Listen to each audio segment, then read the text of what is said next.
Our deepest fear is not that we are inadequate. Our deepest fear is that we are powerful beyond measure. It is our light, not our darkness, that most frightens us.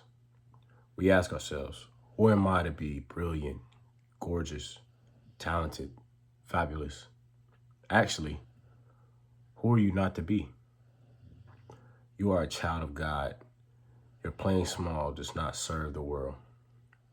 There is nothing enlightened about shrinking so that other people won't feel insecure around you. We are all meant to shine as children do. It's not just in some of us, it's in everyone. So I remember as a young boy when I played sports, played basketball. I remember my dad, we watched, I believe it was Coach Carter. And there's a part in the movie where one of the players ended up standing up and he said this quote. And at an early age, I'm gonna be completely honest, I didn't really understand it. And as I grew up, or as I've grown up, I'm sorry, I've realized that that saying holds so much. And I'm appreciative that now, I get it. And you're gonna have some people who have their own interpretations of how certain things are said. But what I take out of this is our biggest fear is not everyone else, it's ourselves.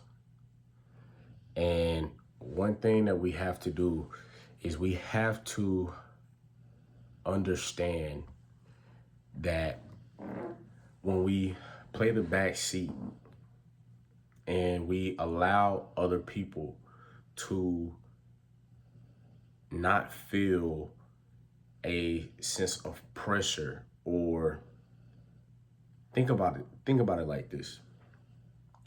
Think about that you are in a group and you guys are like a brain whiz group and you guys are traveling against other schools and things like that.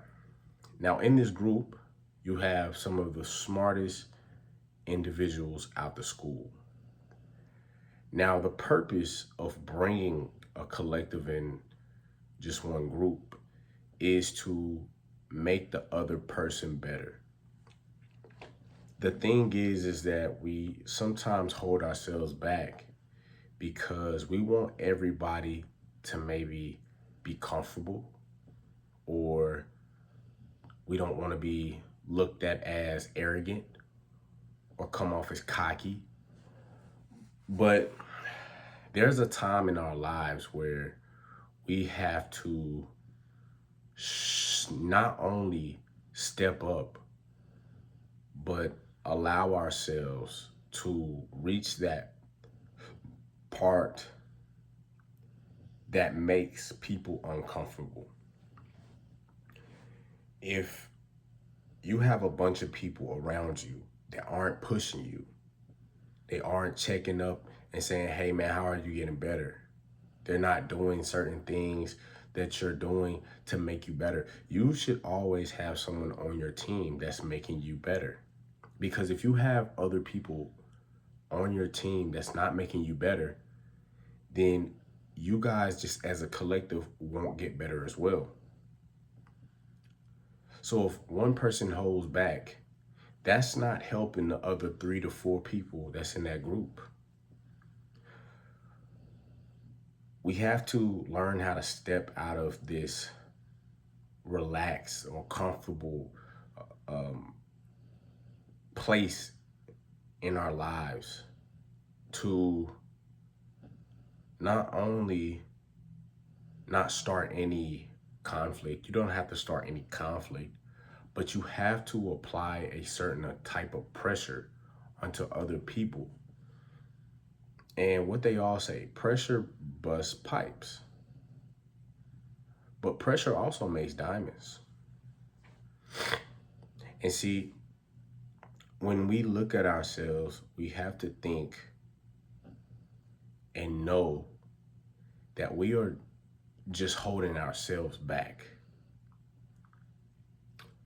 Like they're saying, who am I not to be brilliant, gorgeous, talented, fabulous? Who are you not to be this?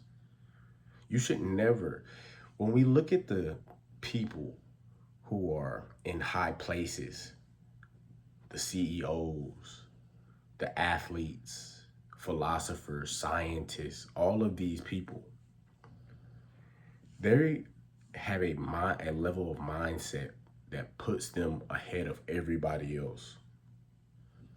And the reason why they do that is because they think of the best of the best.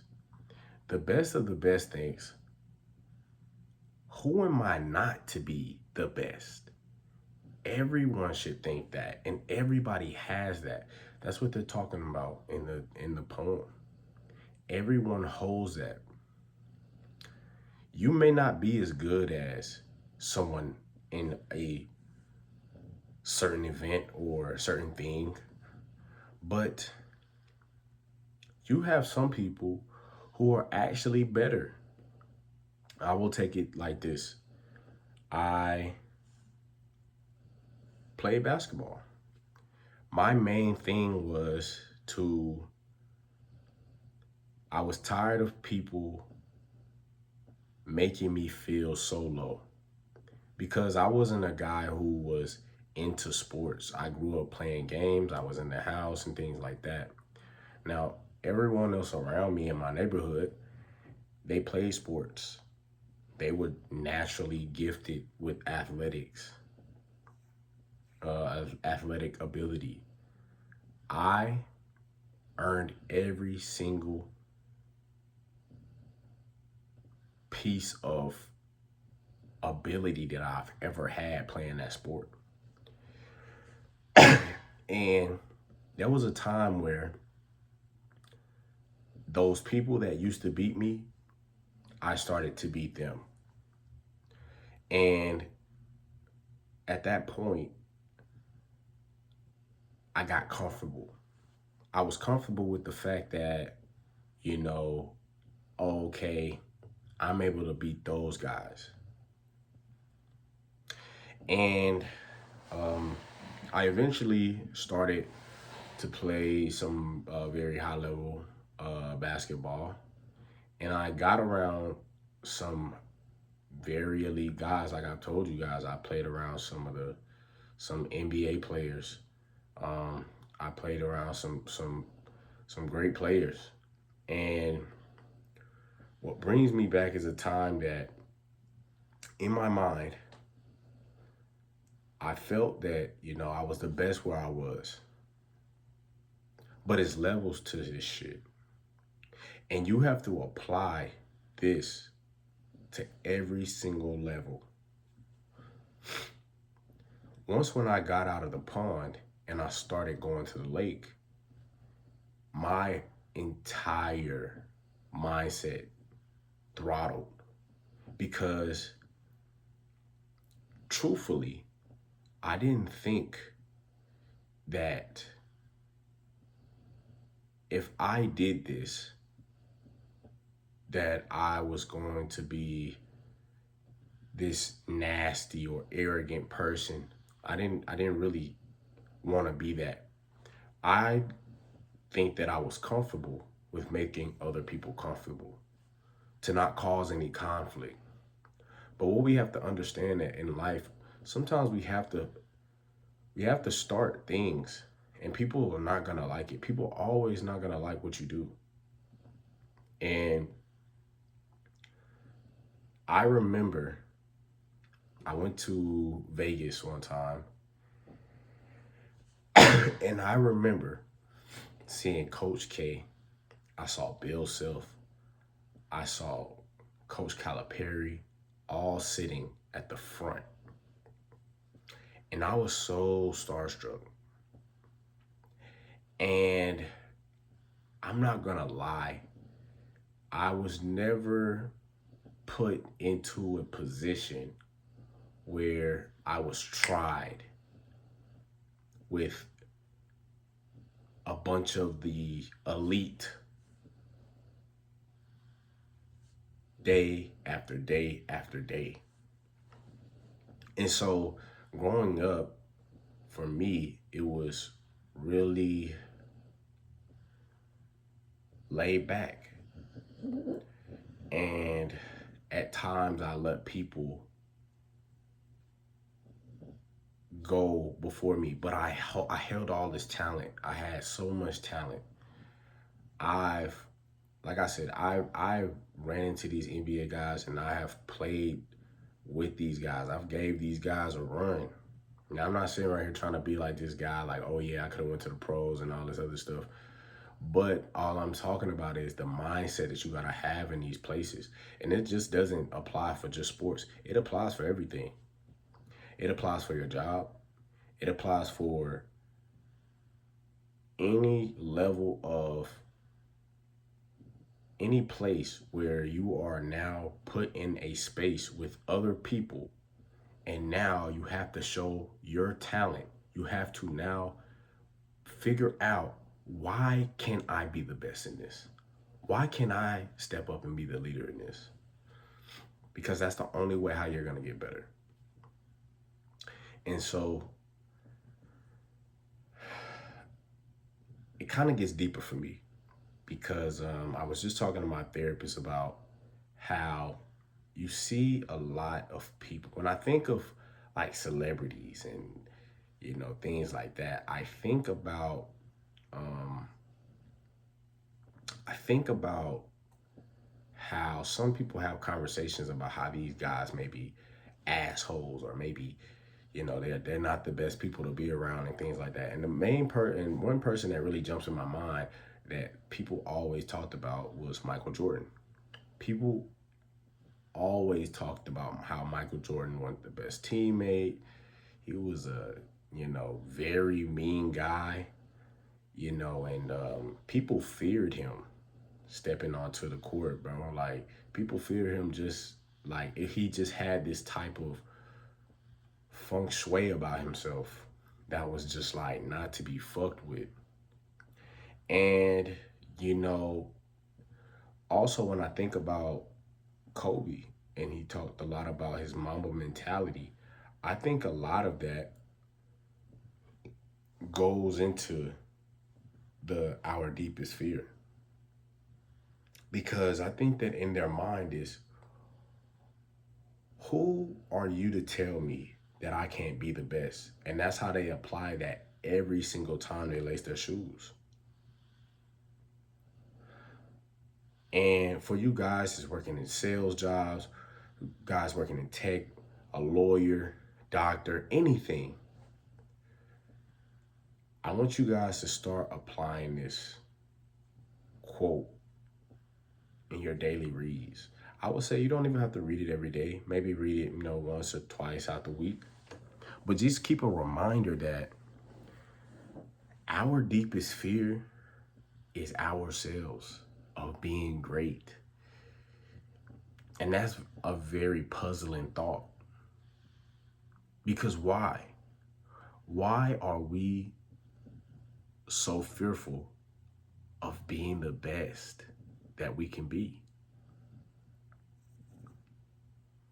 And I think that it comes to a place, like I said, you don't want to step into that darkness. I think it's a darkness that we all hold. You know, I remember when I used to be, you know how when you play sports or anything like that, and you just having that day where you just hot and you nasty and you just out there talking, bro. You just out there, man, fuck y'all. I don't give a fuck what's going on. Fuck you. When you have that mentality, you gotta be real fucking nasty to be in that. And I think that a lot of people That's why they are in the place that they are, because they get to a place where it's like, man, motherfucker, I'm the best, bro. I'm the best to do this shit. And they tap into a darkness. And I was just talking about this on my live where we just saw the whole rap beef with the whole Drake and Kendrick thing. But one thing that really draws me to Kendrick is that he talks a lot about this human side of, because we saw some of his best work these past couple of months. This has been a marathon run from him. And it was two songs that really touched my soul. And that was 616 in LA. And it was Meet the Grams. And those two songs just really, you know, it was when he talked about in 616, he was like, God, my confession is yours. Who am I if I don't go to war? It's like this battle with yourself, in my eyes, that you're battling, that, you know, I have to now show this motherfucker I'm the best. And to show this motherfucker I'm the best, I have to go into war. I have to show him that dark side of me. Because when you playing on the field of being passive, being comfortable, you don't get the best work out of yourself. So I'm not saying to go out here and be a fucking nasty person, but what I am saying is, in order to bust through your deepest fear, you have to tap into that mentality of being a fucking dog. And for some people, it takes a while. It does. It takes a while for you to learn that. It takes a while for you to understand that process of thinking. But you can do it. You can do it. You can tap into it. And you have to learn how to tap into it. Me, I'm 24 years old and I'm still trying to learn how to tap into that. But I know it can be done, because when I get to that place, I will say this. I'm a reasonable, I would like to call myself, you know, upstanding. I'm respectful. And, you know, I work with, you know, some people that they come into work and, you know, sometimes, you know, they're kind of like silent killers, but sometimes, you know, they like to poke their chest out a little bit. And like, nah, motherfucker, I'm the best. And at times, I see the potential in myself, but I think that what holds me back is the conflict between, you know, those people that I work with.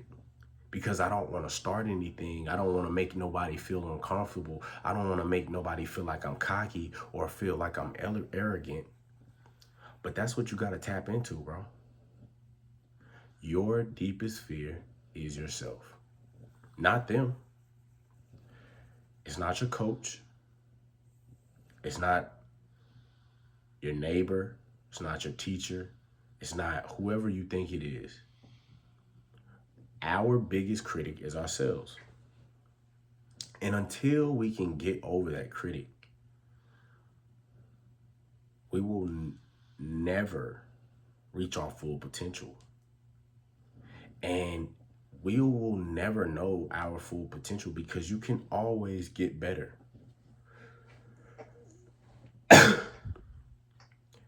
And so I want you guys to really think about this quote, and I want you guys to look it up. Tell me your thoughts about it. Tell me what you think about your deepest fear. What is your deepest fear within yourself? And how do you think that you can overcome it? I would love to hear from you guys. I really think that, you know, this is a real talk, you know, that you can figure out, you know, point out some of the things that, you know, may be holding you back. Are you shy? Do you feel like that you don't go hard enough? Are you passive like I was saying? Are you just a nice guy all the time?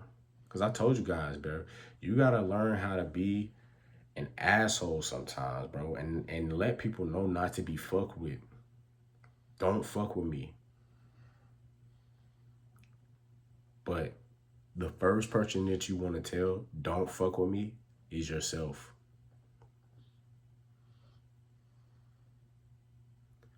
And when you understand that, life will be so much more than what you think it is now. So, what is your deepest fear?